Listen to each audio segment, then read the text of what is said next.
I saw Uncle Sam the other day. You remember Uncle Sam. On all the posters, Uncle Sam wants you. That guy. He had that white beard, the goatee, and the top hat with the stripes and stars on it. But other than that, he was nearly unrecognizable. He was about 5 feet 10 inches tall, and he weighed, I'm going to say 375 pounds, at least. I asked him how he was doing, and he said, not too well. He said he had the sugar diabetes and pains in his joints, especially his knees, making it difficult for him to get around, and his eyesight was failing.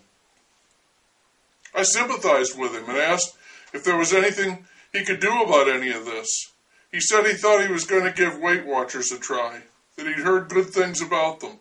He figured if he could knock off a few pounds, maybe he'd start feeling better. I said I thought that sounded like a plan, and when was he going to start? He wasn't sure, he said. Weight Watchers was expensive, and he was a little short in the financial department at the moment. In fact, his financial condition was as bad, or maybe worse than his physical condition. He'd lost his job as a military recruiter over 2 years ago. He said they want people with computing skills, which he doesn't have at all, and they don't have any training programs, and besides, they were looking for younger people. And when anybody in HR got a look at him, he could see it in their eyes. They figured he'd kill the company with all his health benefits.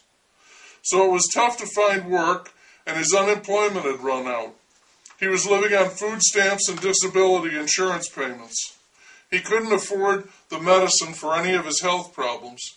He had terrible breath. I think he had some problems with his teeth, and he could have used a shower too. A bank was in the process of foreclosing on his house, and he said that when he lost his home, he intended to apply for government-subsidized housing. It's either that or a shelter, or I'll be living in a cardboard box, he said.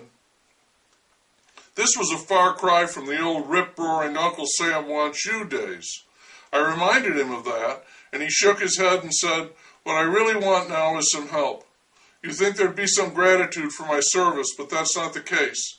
I wish they'd do one of those reality TV shows on me, one of those makeovers, you know, or maybe the government could reward me in some way, with a bailout or a stimulus or something. He said he'd heard that illegal immigrants got all the medical treatment they needed for free, and they drove around with no insurance, and they got jobs with fake IDs and didn't pay taxes. And yet here he was, once the proud figurehead of the nation, the very symbol of loyalty and duty, and who was there to help him in his time of need? No one, he said. How's that for irony?